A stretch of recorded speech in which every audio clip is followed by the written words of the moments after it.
क्या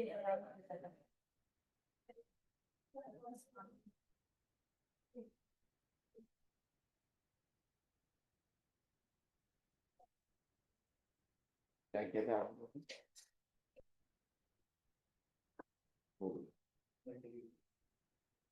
So last time we started alkyl halides and done the classification.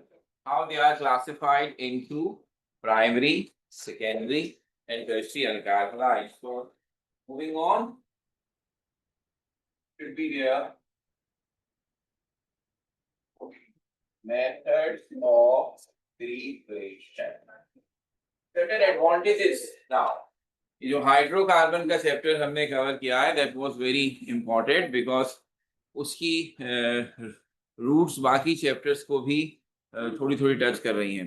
मिसाल के तौर पर अब यहाँ हमें टोटल 3 तरीके देखने थे अल्काइल हैलाइड्स की प्रिपरेशन के, उसमें से 2 हम ऑलरेडी हाइड्रोकार्बन्स में पढ़ के आए हैं। तो जस्ट अ क्विक रिव्यू के हमें याद आ जाए तो पहला तरीका है फ्रॉम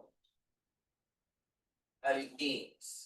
अल्कीन्स में एक ही तो रिएक्शन पढ़ा था, हैलोजनेशन ऑफ अल्केन, जिसमें फ्री रेडिकल मैकेनिज्म पढ़ा गया और उसकी कहानी यही थी कि अगर आप किसी अल्केन का हैलोजन से रिएक्शन करवाएं in the presence of sunlight तो it forms an alkyl halide NH6। बहुत लंबी डिटेल यूं थी कि the reaction is chain reaction and it continues till all the hydrogens of the alkane are substituted by halogen, so we don't get only the monohaloalkane but we will have a polyhaloalkane in this reaction। तो वो सब detail की अब हमें इतनी जरूरत नहीं है। इस चैप्टर का थीम है सिर्फ वो अल्काइल हैलाइड जिसमें एक हैलोजन है। तो स्ट्रेट फॉरवर्ड हमने बता दिया कि if you react alkyl alkene with any halogen the sunlight is necessary which will homolytically break the bond of halogen, free radical mechanism होगा, वो सब चीजें हम पढ़। Number 2 is also in the chapter of hydrocarbons, that is from alkenes।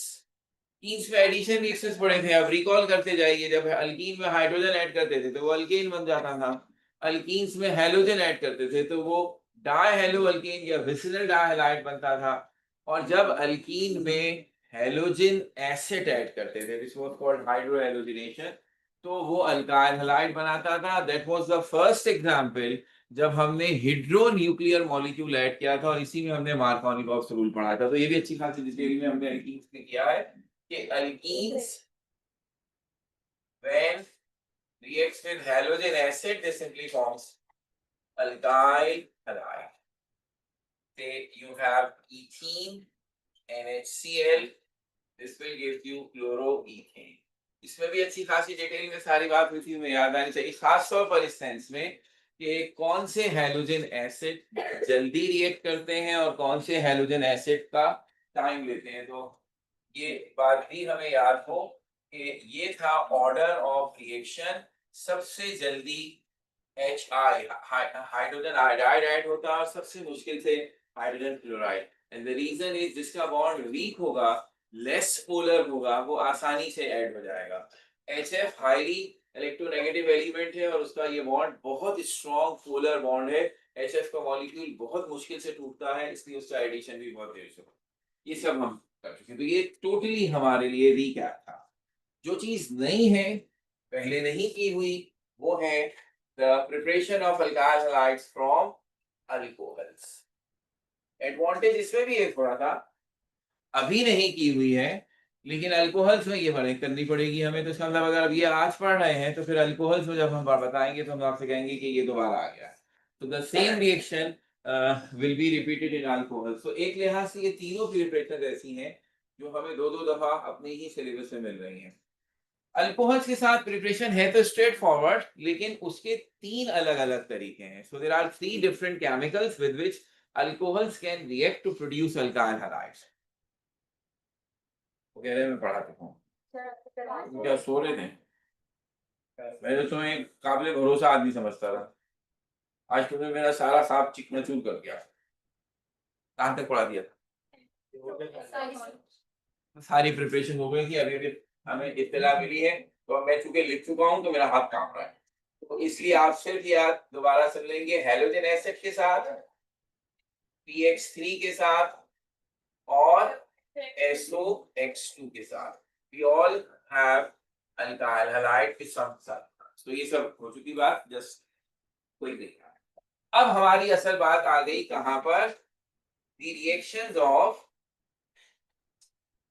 alkyl halides। alkyl halides में total 3 reactions हैं जो हमें कवर अप करने हैं। एक इनके सब्स्टिट्यूशन न्यूक्लियोफिलिक रिएक्शन जिनको शॉर्ट फॉर्म में एसएन रिएक्शन कहते हैं, एक इनके एलिमिनेशन रिएक्शन जो ई रिएक्शन कहलाते हैं, और एक है फॉर्मेशन ऑफ ग्रिग्नॉट्स रिएजेंट। मैंने लास्ट टाइम आपसे बात कही थी कि पीएमसी के सिलेबस में जहां अल्काइल हैलाइड्स का तस्करा है वहां उन्होंने ग्रिग्नॉट रिएजेंट को इंक्लूड नहीं किया है, लेकिन जब हम कार्बोक्सिलिक एसिड और एल्डिहाइड के टॉपिक पढ़ते हैं तो वहां ग्रिग्नॉट एजेंट से वो दोनों चीजें बनाई जाती हैं, वहां है। तो वो थोड़ा सा उन्होंने खुद ही कंफ्यूजिंग हिसाब किया, इसका मतलब हमें ग्रिग्नॉट एजेंट पढ़ लेना चाहिए एहतियातन, क्योंकि वो आगे तो आना ही है और वही रिएक्शन यहाँ पढ़ रहे हैं। तो ये 3 चीजें हम कवर करेंगे। सबसे पहले इसमें सबसे मशहूर है न्यूक्लियोफिलिक सब्स्टिट्यूशन रिएक्शंस, तो जिनको हम शॉर्ट फॉर्म में एस एन रिएक्शंस कहते हैं। जब हम लफ्ज लिखते हैं ना एस एन, तो बेसिकली हम नाम पढ़ रहे हैं सब्स्टिट्यूशन न्यूक्लियोफिलिक, तो दैट डजंट मैटर, इससे कोई फर्क नहीं पड़ा कि आप पहले न्यूक्लियोफिलिक और बाद में सब्स्टिट्यूशन कहें या पहले सब्स्टिट्यूशन और बाद में। तो इन रिएक्शंस की एक ही थीम है, और वो थीम ये है कि जो अल्काइल हैलाइड है उसमें हैलोजन की इलेक्ट्रोनेगेटिविटी ऑब्वियसली ज्यादा है, तो वो पार्शियल नेगेटिव और आर पर पार्शियल पॉजिटिव है। तो जब आर पार्शियल पॉजिटिव है तो उस पर कोई भी न्यूक्लियोफाइल अटैक कर सकता है। The nucleophile should be the species जिसके खुद के ऊपर नेगेटिव चार्ज होगा और वो हमेशा पॉजिटिव पर अटैक करता है। सो कोई सूटेबल न्यूक्लियोफाइल अगर होगा तो it can attack on alkyl group which is the positive. That's why this is called nucleophilic substitution. Reaction substitution होना है, halogen will be replaced by the nucleophile और वो अलग। तो हम इन सब के नाम रखते हैं। ये obviously हो गया attacking nucleophile।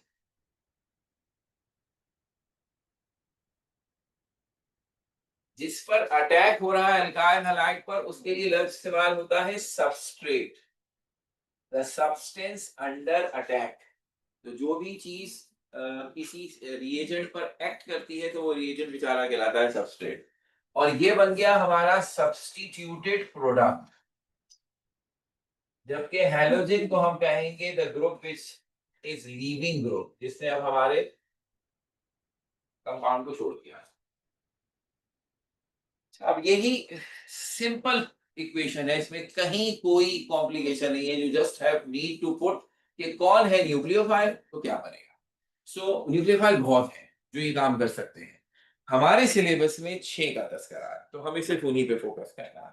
तो वो कौन से न्यूक्लियोफाइल है जो एसएन रिएक्शन कर सकते हैं, तो वो है OH hydroxide, OR alkoxide, CN cyanide और नाइट्राइड, NH2 अमाइन,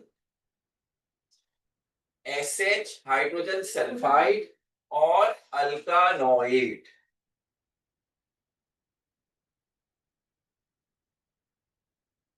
अब ये सब जिस तरह से लिखे गए हैं इन सब पे नेगेटिव चार्ज शो किया है, तो दिस इज न्यूक्लियोफाइल। एनाइन भी आप कह सकते हैं। They are looking for a positive charge. तो ये अकेले तो नहीं होंगे ना, सिर्फ एक एनाइन तो कहीं नहीं पड़ा होगा, कंपाउंड होगा जिसमें कोई ना कोई इनका साथ सपोर्टिंग कैटाइन भी होगा। तो अब हर न्यूक्लियोफिलिक रिएक्शन में इन सब के लिए हमारे पास जो कैटाइन की चॉइस है वो है सोडियम और पोटेशियम। इसका मतलब है अगर आप चाहते हैं अल्काइल हैलाइड OH से सब्स्टिट्यूशन करें तो आप अल्काइल हैलाइड का रिएक्शन सोडियम हाइड्रोक्साइड से या पोटेशियम हाइड्रोक्साइड से करा सकते हैं। अगर आप चाहते हैं कि OR अल्को ऑक्साइड सब्स्टिट्यूशन करें तो आप अल्काइल हैलाइड का रिएक्शन सोडियम अल्को ऑक्साइड या पोटेशियम अल्को ऑक्साइड से करा सकते हैं। ये होगी थीम जो इसमें नजर आ रही है। अब इससे इंपॉर्टेंट बात ये बन रही है कि देयर आर 6 पॉसिबल रिएक्शंस जो एसएन की एग्जांपल्स बन रही है वो इससे बन रही है, और उन तमाम 6 के नतीजे में जो प्रोडक्ट बन रहा है that is also a unique functional group. तो हमें इन तमाम 6 पॉसिबिलिटीज को इस एक चार्ट के हिसाब से जहन में रखना है। अगेन चूंकि इक्वेशंस अब इतना हमारा कंसर्न नहीं है जितना उसकी डिस्क्रिप्शन है, तो that chart will help us a lot. कोई भी अल्काइल हैलाइड हो, जब आप पॉसिबिलिटी नंबर 1 उसका रिएक्शन सोडियम हाइड्रोक्साइड से करवाएं। अब ये बात वहां से तय हो गई, जहां भी मैं सोडियम लिख रहा हूं वहां पोटेशियम लिखा जा सकता है। तो क्या होगा, हेलोजन की जगह OH आएगा और सोडियम और हेलोजन मिलकर साइड प्रोडक्ट बनाएंगे, तो ये क्या चीज बन गई, अल्कोहल। तो हमें अब याद क्या रखना हुआ, you can convert alkyl halide into an alcohol by reacting it with either sodium hydroxide or potassium hydroxide. दूसरा option, if you have sodium alco oxide then you may have this thing, halogen की जगह OR लग जाएगा और जब halogen की जगह OR लगेगा तो this should be ether, ये बन गया ईथर। तो अब आप कहेंगे alkyl halide can be converted to an ether if you react them with either sodium alkoxide or potassium alkoxide. तीसरा option, if you have sodium cyanide तो फिर CN हेलोजन की जगह लगेगा और सोडियम हेलोजन उसी तरह साइड प्रोडक्ट बनाएंगे। This is called either nitrile, इसके दो नाम थे, नाइट्राइल और साइनाइड। तो अब आप अल्काइल हैलाइड से नाइट्राइल या साइनाइड बना सकते हैं by this reaction. Fourth option is potassium amine. अगर हम इससे रिएक्शन करते हैं तो ये अमाइनो ग्रुप आएगा और जब अमाइनो ग्रुप आएगा तो अब मैंने डेलिबरेटली पहली 3 एग्जांपल्स में सोडियम यूज किया था, पोटेशियम कर दिया ताकि आपको याद रहे, दोनों ही हर जगह इस्तेमाल हो सकते हैं। तो this becomes amine. Then if I react, ये है एक ऐसी चीज जिसको शायद हमने आज से पहले नहीं कभी डिस्कस किया है, KSH, इसका नाम बनेगा पोटेशियम हाइड्रोजन सल्फाइड। और ये जब रिएक्शन करेगा तो X की जगह SH आ जाएगा। हमने किसी भी फोरम पर एक दफा भी किसी सल्फर कंटेनिंग कंपाउंड को लिफ्ट नहीं कराई है। तो सल्फर जिन कंपाउंड्स में होता है इन जनरल ऑर्गेनिक में, उन कंपाउंड के लिए थायो का लफ्ज इस्तेमाल होता है। जैसे नाइट्रोजन के लिए एजो का लफ्ज इस्तेमाल होता है, 2-3 जगह भी आगे आएगा, डायजोनियम सॉल्ट्स ये नाम बहुत आएगा। तो एजो फॉर नाइट्रोजन एंड थायो फॉर सल्फर। अब पीरियोडिक टेबल में ऑक्सीजन और सल्फर ग्रुप 6 में एक ऊपर नीचे है, ऊपर ऑक्सीजन है नीचे सल्फर है, which means chemically these two elements are similar, तभी वो पीरियोडिक टेबल के एक ही ग्रुप में है। तो जो ऑक्सीजन है वो H के साथ मिले तो आप OH अल्कोहल कहते हैं। अभी सल्फर उसकी जगह H के साथ मिल गया तो we are expecting almost same nature of thing because oxygen and sulphur are of same chemical properties, तो हम इसको कहते हैं thio alcohol. So this is also a type of alcohol where instead of oxygen sulfur is present. तो ये हमारी organic में कहलाता है थायो अल्कोहल और इसका दूसरा नाम है मर्सप्टेंस। IUPAC में थायोल हो जाएगा, अल्कीन थायोल। और आखिरी हो गई बात, if you react it with the potassium alkanoate तो ये अल्कानोएट ग्रुप हेलोजन की जगह लगेगा, potassium halide side product and that should be ester. तो इसका मतलब ये हुआ कि हम इन 6 एग्जांपल की वजह से ये गेट ओपन कर रहे हैं कि the alkyl halide can be converted into 6 different functional groups: alcohols, ether, nitriles, amine, thioalcohol and ester। अच्छी बात यह है कि किसी भी इक्वेशन में कोई रूल, कोई एक्सेप्शन नहीं है, it's all straight forward. You can use cation as sodium or potassium in every example without any exception और बड़े सिस्टमैटिक और सीधे साधे तरीके से ये सारे रिएक्शन हो जाएंगे। इसलिए इवन इन थ्योरी भी हम यही क्लेम करते हैं कि बच्चे को सिर्फ ये डिटेल याद हो तो वो बड़े मजे से इक्वेशन बना सकता है, इसमें कोई इशू ही नहीं। जिस कार्बन के साथ हेलोजन लगा है उसे हटाकर आप कोई भी ग्रुप जो भी न्यूक्लियोफाइल है वो लगा देंगे। इसीलिए किताब ने भी इन्हें अलग अलग नहीं डिस्क्राइब किया, उन्हें सिर्फ इस तरह चार्ट बनाकर वो काफी है, ये बच्चा खुद कर सकता है, इसमें कोई इशू नहीं है। असल इशू कहाँ है इसके में क्या नहीं सकते हैं, वो है हमारा फोकस पॉइंट। लॉन्ग में आया था, हमने कहा था आएगा, आ गया, इसमें हमारा कोई चमत्कार नहीं है, इसके अलावा ऑप्शन ही नहीं है। इस साल वाले बच्चों को भी हम कहेंगे आएगा और आएगा, क्योंकि ये जो दो हैं, एक तो है भी एक जैसे, एसएन रिएक्शन और एलिमिनेशन, दोनों के मैकेनिज्म की थीम एक जैसी है, रिएक्शन डिफरेंट, दोनों में से एक ने लाजमन आना है। That is a fix long question. उसके बाद बच्चे अगर तैयारी करके ना जाए तो अफसोस होता है ना कि ये तो पता है हमें क्या आएगा, हमने आपसे इसी इसी तरह के जुमले कहे थे और वो आ गया। तो ये वाला ये मैकेनिज्म ज्यादा इंपॉर्टेंट, लेकिन एक चीज फिर ध्यान में रखने की जरूरत है। हमने आपसे पहले मैकेनिज्म में जब आपने फ्री रेडिकल मैकेनिज्म पढ़ा था तो मैंने ये जुमला कहा था, मैकेनिज्म उन रिएक्शंस में रिक्वायर होता है जहां हमें कोई उलझन नजर आए, जहां कोई ऐसी चीज दिखे जो हमारी एक्सपेक्टेशन से हटकर है। हमें एतराज था फ्री सब्स्टिट्यूशन, वो जो हेलोजिनेशन ऑफ अल्केन थी उस पर, ये था कि हम अगर रिएक्शन करते हैं, ये लिखा था अभी यहीं पर ही, तो एक हैलोजन सब्स्टिट्यूट नहीं होता बल्कि रिएक्शन कंटिन्यू रहता है जब तक सारे हाइड्रोजन रिप्लेस ना हो जाए। ऐसा नॉर्मली सब्स्टिट्यूशंस में नहीं होता। बेंजीन की एग्जांपल अब आपके सामने है, हमने उसमें सब्स्टिट्यूशन कराई तो एक वक्त पे सिर्फ एक हुई थी, मोनो सब्स्टिट्यूशन। डाई के लिए हमें नए सिरे से दोबारा तैयारी करानी पड़ी और उसको अलग तरीके से पढ़ाया गया है। तो इसका मतलब है that was unusual, why this reaction act as a chain reaction. तो हम मैकेनिज्म में गए, हमें पता चला सनलाइट ने वहां क्या कह रहा है, वहां रेडिकल्स बने और वो रेडिकल्स जब तक खत्म ना हो रिएक्शन को रोकने का तो सवाल ही पैदा नहीं होता। वो मैकेनिज्म से हमें हेल्प आउट हो गया। बेंजीन में मैकेनिज्म पढ़ा तो हमारा इशू था कि एक ऐसा कंपाउंड जिसमें बजाहिर ही सही लेकिन 3 डबल बॉन्ड है, तो उसे एडिशन पर ज्यादा फोकस करना चाहिए रेदर देन सब्स्टिट्यूशन।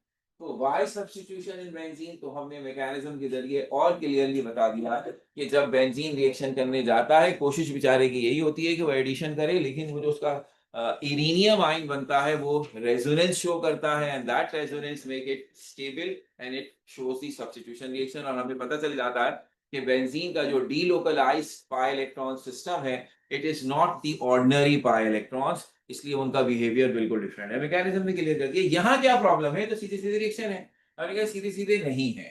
जब हम इन रिएक्शंस को कराते हैं तो हमें कुछ ऐसी बातें पता चलती हैं जो हमें थोड़ा सा डिस्टर्ब करती हैं, और वो ये है कि अल्काइल हैलाइड प्राइमरी है या सेकेंडरी है या टर्शरी है, इस पर बेस करते हुए वो अलग अलग तरीकों से ऐसे रिएक्शंस कर रहे हैं।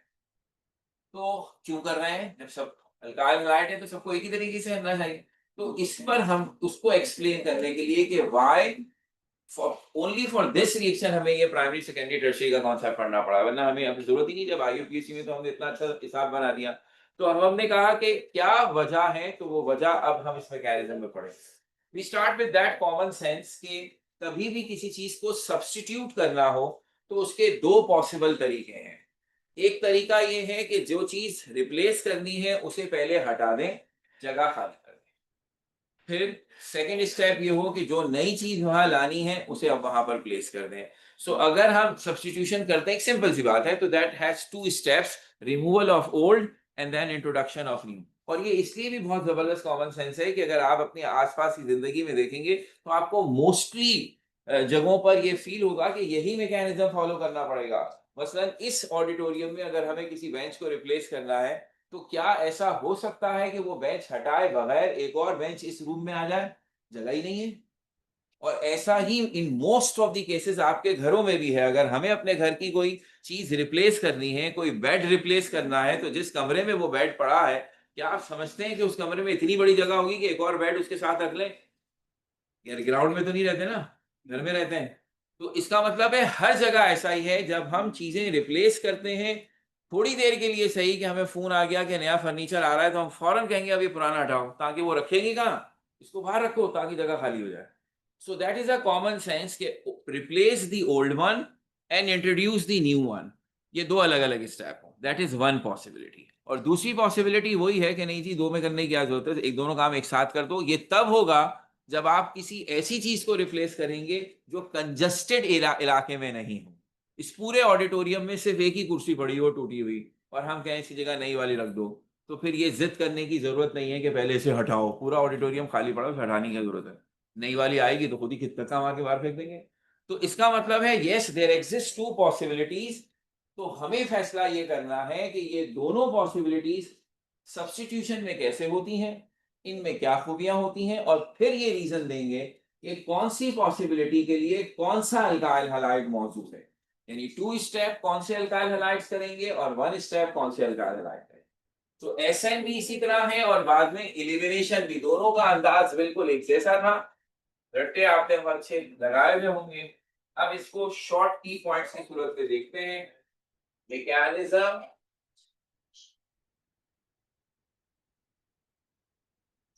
Of SN reaction. तो इसमें सबसे पहले SN1 है जिसको हम कह रहे हैं 2 स्टेप मैकेनिज्म।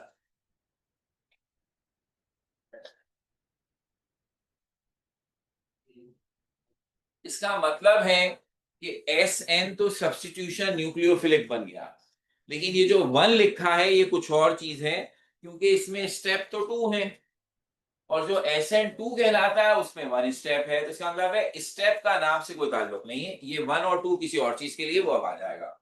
तो SN1 2 स्टेप मैकेनिज्म है, यानी जिसमें ये कहानी है कि सबसे पहले हैलोजन को रिमूव करें। If I remove the halogen and write simple alkyl halide, तो इसके रिमूवल का मतलब है हैलाइड आयन अलग हो गया और पीछे जो अल्काइल ग्रुप होगा उसके ऊपर प्लस से आ जाएगा, यानी कार्बन पे प्लस से आ जाएगा। तो इसको हम कहेंगे कार्बो कैटाइन या carbonium ion. And then we'll say attack of nucleophile। तो अब ये जो R कैटाइन बन गया उसके साथ किसी भी न्यूक्लियोफाइल का रिएक्शन होगा और ये हमारा प्रोडक्ट बन जाएगा। अब हमारा कहना, ये फर्स्ट ईयर में जो अब आपने काइनेटिक्स पढ़ी और शायद अभी भी हो गई हो, अगर तो दोबारा रिकॉल हुआ होगा, उसमें भी ये बात आ गई, पुरानी बुक में नहीं थी, कि अगर कोई रिएक्शन एक से ज्यादा स्टेप्स में होता है तो उस रिएक्शन का ओवरऑल रेट ऑफ रिएक्शन हम उस स्टेप से निकालते हैं जो रिलेटिवली स्लो होता है। हम कहते हैं slow step is rate determining step. यानी रिएक्शन की स्पीड को कम या ज्यादा करना है तो वो चीज छेड़ेंगे जिससे वजह से देर हो रही है। जो स्टेप पहले से बहुत क्विक है उससे हमें क्या फर्क पड़ रहा है। तो अब हमें ये सोचना चाहिए कि इन दोनों में रिलेटिवली किस स्टेप को फास्ट या स्लो होना चाहिए। तो ये नजर आ रहा है कि this is the combination of a cation and an ion which should be very very quick. इनके तो देर होने का सवाल ही पैदा नहीं होता। So this must be the fast. जबकि यहाँ एक अच्छा खासा अल्काइल हैलाइड खुद ब खुद टूट गया, अभी तो ये नहीं पता क्यों टूट गया, ऐसे कैसे टूट सकता है। तो जो भी तरीका होगा that bond breaking must be slow relatively. तो इसका मतलब ये हुआ कि जब हम इस रिएक्शन की काइनेटिक्स पर बात करेंगे तो हम कहेंगे कि slow step is rate determining. तो स्लो स्टेप चूंकि इधर फर्स्ट है तो इस रिएक्शन का रेट सिर्फ फर्स्ट स्टेप पे डिपेंड करेगा। तो दोबारा याद दिलाएं, काइनेटिक्स में आप फर्स्ट ईयर में ये पढ़ते थे कि अगर किसी रिएक्शन में 2 रिएक्टेंट हैं और हमें उसकी रेट एक्सप्रेशन लिखने को कहा जाए तो according to the law of mass action the rate is directly proportional to the molar concentration of all the reactants। तो इस हिसाब से यहाँ 2 रिएक्टेंट है तो हमारा रेट जो है वो कंसंट्रेशन ऑफ ए और कंसंट्रेशन ऑफ बी दोनों के प्रोडक्ट से डायरेक्टली प्रोपोर्शनल होगा, ऐसा हम लिखते थे। और जब प्रोपोर्शनल को इक्वल में कन्वर्ट करते हैं तो एक अदद प्रोपोर्शनैलिटी कांस्टेंट आता है जिसको हम रेट कांस्टेंट कहते हैं। तो अब इस हिसाब से चूंकि इस रिएक्शन में 2 स्टेप है और रेट फर्स्ट स्टेप पे डिपेंड करता है विच इज रिलेटिवली स्लो, तो रेट एक्सप्रेशन में सिर्फ फर्स्ट स्टेप को देखेंगे और फर्स्ट स्टेप में सिर्फ एक रिएक्टेंट है अल्काइल हैलाइड। इसका मतलब है इस रिएक्शन का रेट सिर्फ अल्काइल हैलाइड की कंसंट्रेशन पे डिपेंड करता है, न्यूक्लियोफाइल पर नहीं करता। तो इस हिसाब से जब आप इसकी रेट एक्सप्रेशन बनाएंगे तो उसमें सिर्फ एक कंसंट्रेशन आ रही होगी दैट इज अल्काइल हैलाइड। ऐसे रिएक्शन जिनका रेट एक सब्सटेंस की कंसंट्रेशन पर डिपेंड करता हो उसे हम यूनिमॉलिक्यूलर या फर्स्ट ऑर्डर रिएक्शन कहते हैं। अगर रेट दो मॉलिक्यूल की कंसंट्रेशन पर डिपेंड करे तो बाय मॉलिक्यूलर या सेकेंड ऑर्डर कहते हैं। इस हिसाब से ये रिएक्शन फर्स्ट ऑर्डर हुआ क्योंकि इसका रेट सिर्फ एक मॉलिक्यूल की कंसंट्रेशन पे डिपेंड करता है and that is the reason why the name is SN1। ये वन जाहिर करता है कि the reaction order is one. ये फर्स्ट ऑर्डर रिएक्शन है। इस रिएक्शन में रेट सिर्फ एक मॉलिक्यूल की कंसंट्रेशन पे डिपेंड करता है। We can call it unimolecular substitution reaction यानी SN1। अब हमने बहुत अच्छी थीम पकड़ ली कि जिस रिएक्शन का रेट सिर्फ अल्काइल हैलाइड की कंसंट्रेशन पे डिपेंड करे और न्यूक्लियोफाइल की कंसंट्रेशन पे डिपेंड ना करे। ये वो प्रॉपर्टी है जिसे आम सी केमिस्ट्री की लेबोरेटरी में स्टूडेंट टाइप के लोग भी आसानी से ऑब्जर्व कर सकते। आप किसी भी अल्काइल हैलाइड और न्यूक्लियोफाइल का रिएक्शन लैब में परफॉर्म करवाएं और आपका काम सिर्फ ये चेक करना होगा कि जब हम अल्काइल हैलाइड की कंसंट्रेशन डबल करते हैं तो प्रोडक्शन ऑफ द रिएक्शन तेज हो जाती है या उस पर कोई फर्क नहीं पड़ता।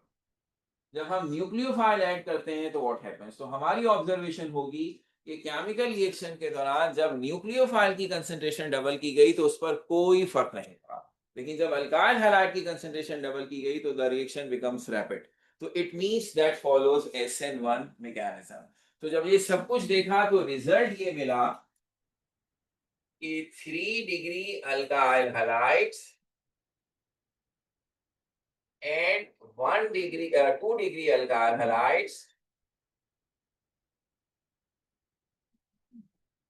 in polar solvents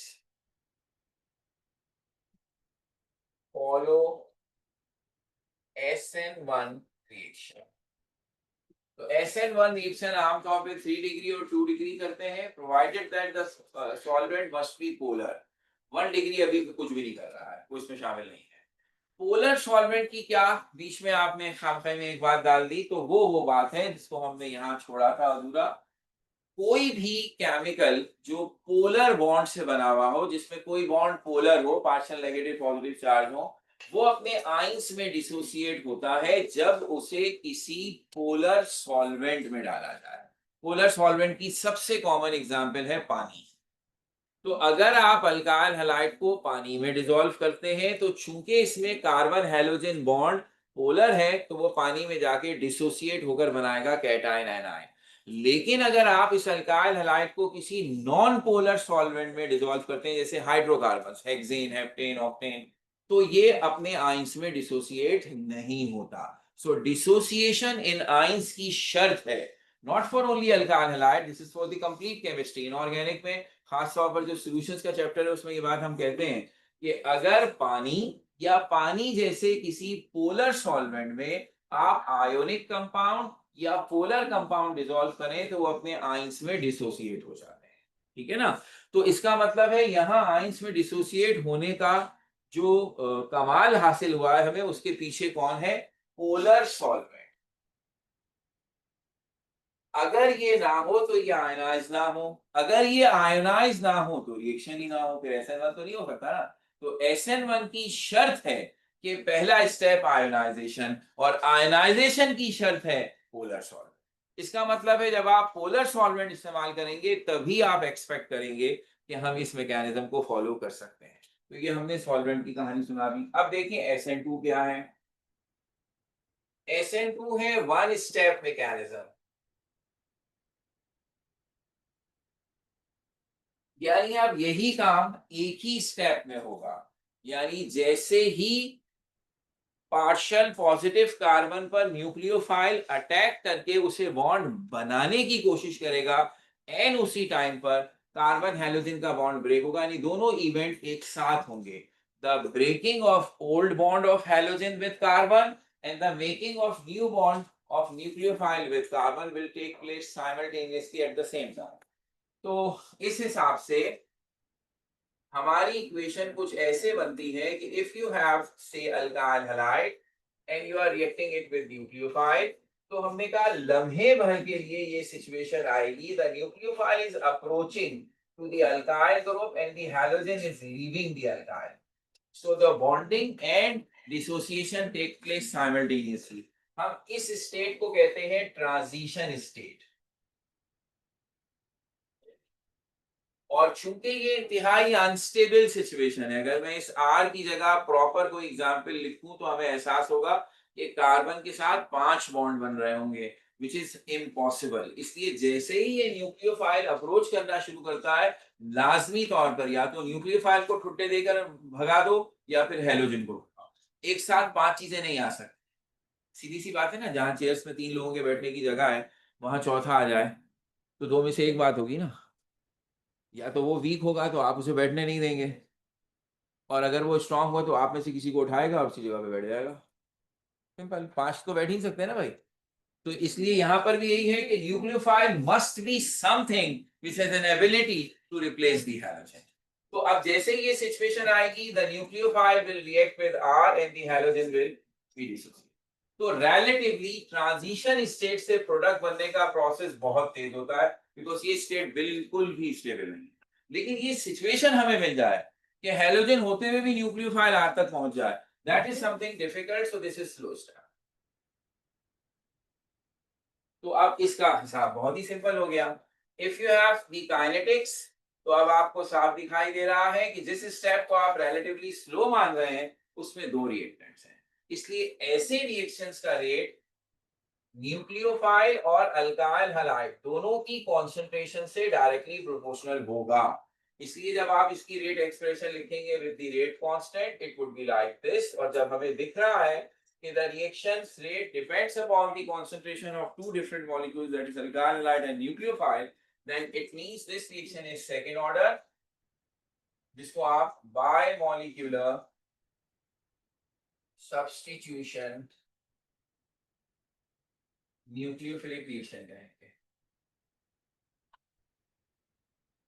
तो शॉर्ट फॉर्म में SN2।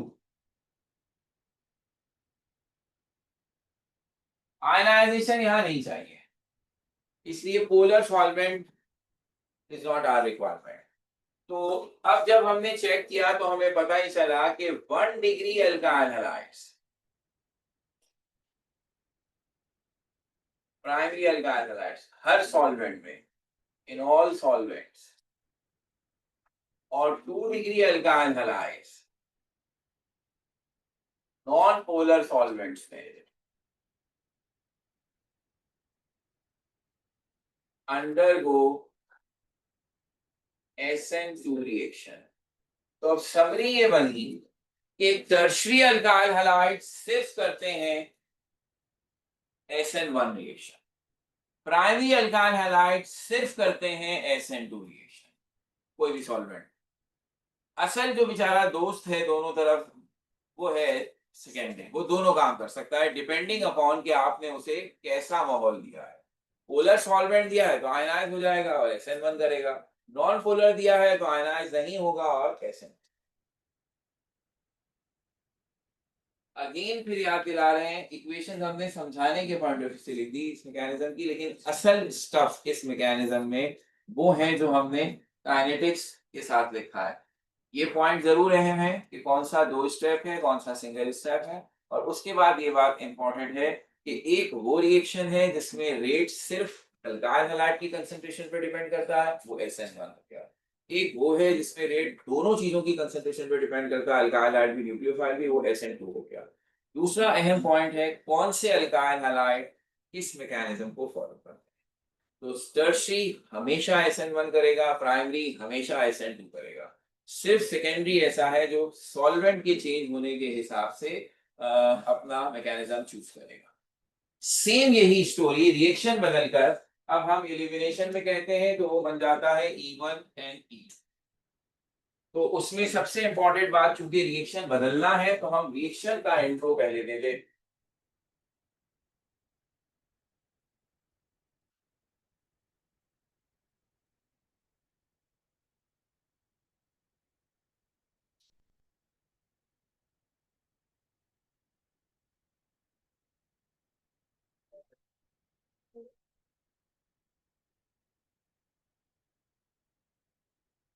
एलिमिनेशन रिएक्शंस हमने ऑलरेडी पढ़े हैं तमाम अल्कीन्स और अल्काइंस की प्रिपरेशन में। अल्कीन बनाया था dehydration of alcohol and dehydrohalogenation of alkyl halide से। अल्काइन बनाया था डिहाइड्रोहेलोजिनेशन ऑफ विसिनल डायहैलाइड से और डिहेलोजिनेशन ऑफ टेट्राहेलोअल्केन से। ये चारों की चारों एग्जांपल्स एलिमिनेशन की हैं, क्योंकि एलिमिनेशन का मतलब है ऐसा रिएक्शन जिसमें दो कंसेक्यूटिव कार्बन से कोई चीज रिमूव की जाए जिसके नतीजे में उन दोनों के बीच में डबल या ट्रिपल बॉन्ड आ जाए। सो इस तरह ये हुए reactions during which an atom or group of atoms is removed from two adjacent carbon atoms to form multiple bond between them। अब मल्टीपल बॉन्ड में डबल ट्रिपल दोनों आ गए। चूंकि हम अल्काइल हैलाइड्स का चैप्टर पढ़ रहे हैं तो हमें उस एलिमिनेशन रिएक्शन का हवाला देना है जो अल्काइल हैलाइड। अब डिहाइड्रेशन ऑफ अल्कोहल है elimination, but that's for alcohol, तो chapter is not for alcohol. तो ये रिएक्शन उन रिएक्शन के हवाले से बताना चाहते हैं हम जो अल्काइल हैलाइड में है, और वो कौन सा था? अल्कीन की preparation number 2, dehydro halogenation of alkyl halide.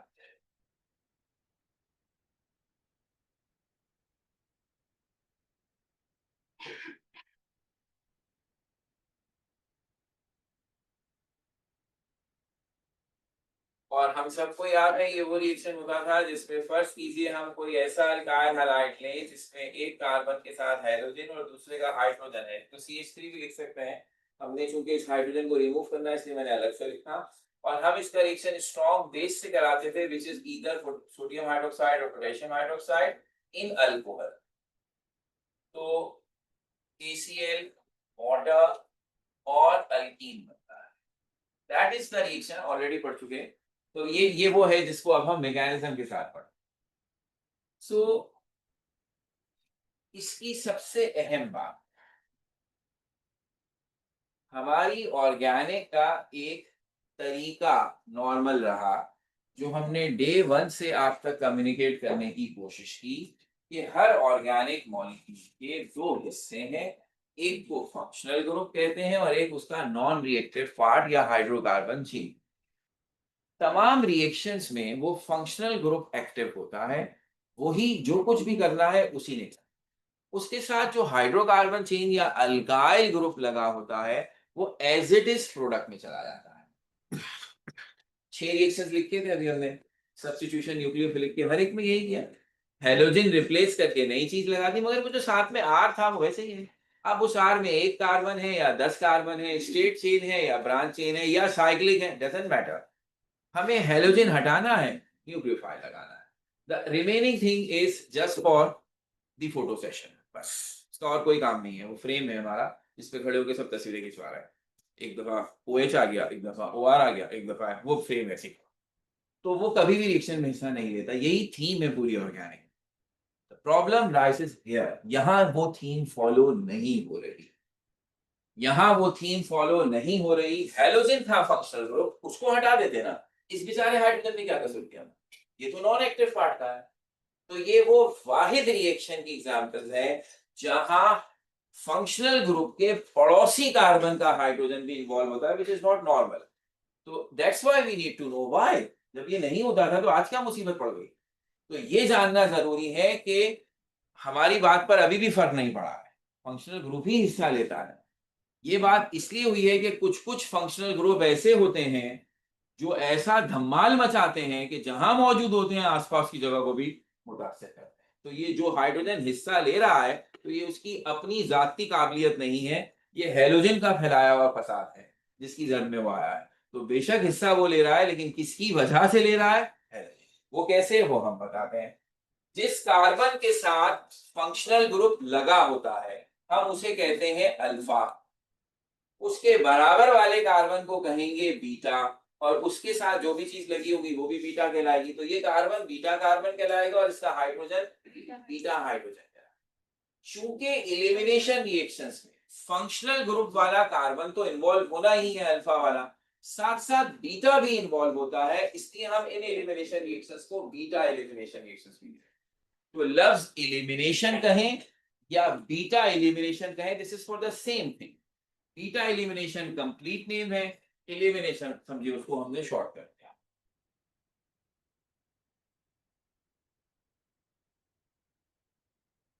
तो अब सीधी सी कहानी ये है, और ऑलरेडी हमें पता है, जब कोई कार्बन हैलोजन से मिलता है तो being highly electronegative, halogen bears the negative charge and carbon becomes the partial positive.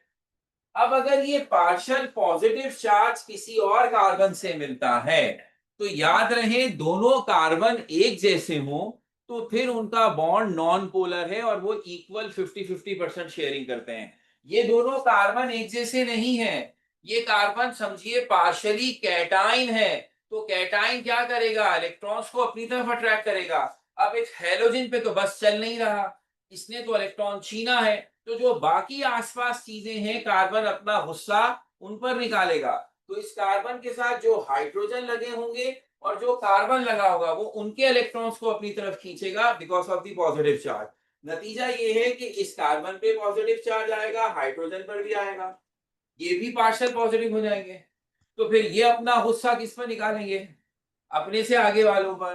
तो ये वाला हाइड्रोजन भी पॉजिटिव और इसके बाद वाला कार्बन भी पॉजिटिव।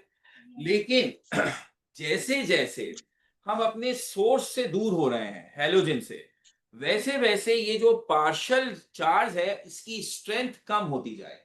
सपोज इस हैलोजन की वजह से इस कार्बन पे 60% पॉजिटिव चार्ज आया है, तो इसकी वजह से पड़ोसी पे 40% आएगा, उसके पड़ोसी पे 20% आएगा, उसके पड़ोसी पे 10% और फिर उसके पड़ोसी पे कुछ नहीं आएगा।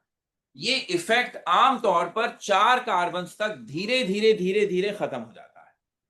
तो इस हिसाब से अभी हमें 4 की तो जरूरत नहीं है, हमारा काम ये हुआ ओके। तो इसका मतलब है इस हाइड्रोजन ने असल में अपने कार्बन को तो पॉजिटिव करना ही था, बराबर वाले पे भी थोड़ा थोड़ा पॉजिटिव पहुंचा दिया है और उसके हाइड्रोजन भी थोड़े थोड़े पॉजिटिव हो गए। पॉजिटिव हाइड्रोजन इज एसिडिक, इसका मतलब है बीटा हाइड्रोजन एसिडिक हो गया हैलोजन की वजह से, तो अब किसी भी स्ट्रॉन्ग बेस से रिएक्शन करेगा। तो इस वजह से ये बीटा हाइड्रोजन यहां से और हैलोजन यहां से रिमूव हुआ, 2 कंसेक्यूटिव कार्बन से एक एक एटम निकला, बीच में डबल बॉन्ड। तो अब इसके भी मैकेनिज्म की सेम स्टोरी है। एक मैकेनिज्म है E1 और एक मैकेनिज्म है E1 2 steps, E2 1 step, same story. E1 में हम अब इसके टोटल स्टेप किस तरह बनते हैं? वहां तो था removal of halogen, introduction of nucleophile, यहां भी ऐसे ही है। अगर 2 स्टेप बनाएंगे तो पहला होगा रिमूवल ऑफ हैलोजन, दूसरा होगा अटैक ऑफ बेस। अब न्यूक्लियोफाइल नहीं है, बेस किस पर? बीटा हाइड्रोजन पे। तो जैसे ही वो बीटा हाइड्रोजन पे अटैक करेगा डबल बॉन्ड बन जाएगा। तो सेकेंड स्टेप आएगा attack on beta hydrogen by base and the formation of double. ये 2 स्टेप हो गए। और जब E2 करेंगे तो ये दोनों मिलकर एक ही स्टेप बनेगा, हैलोजन का रिमूव होना, बीटा हाइड्रोजन पर अटैक होना और डबल बॉन्ड बनना, सब एक साथ। और मैकेनेटिक्स की वही स्टोरी है। E1 के अंदर रेट ऑफ रिएक्शन सिर्फ अल्काइल हैलाइड पे डिपेंड करता है, वो इसीलिए फर्स्ट ऑर्डर कहलाएगा, E2 सेकंड ऑर्डर कहलाएगा। तो हम इसको भी थोड़ी सी डिटेल के साथ लिख भी देंगे ताकि आपको और अच्छी तरह याद होता है। लेकिन सबको चूंकि एक दफा याद भी कर चुके हैं, सबको जहन में होना चाहिए, it's a replication of SN reaction, सिर्फ इक्वेशन ऑफ द रिएक्शन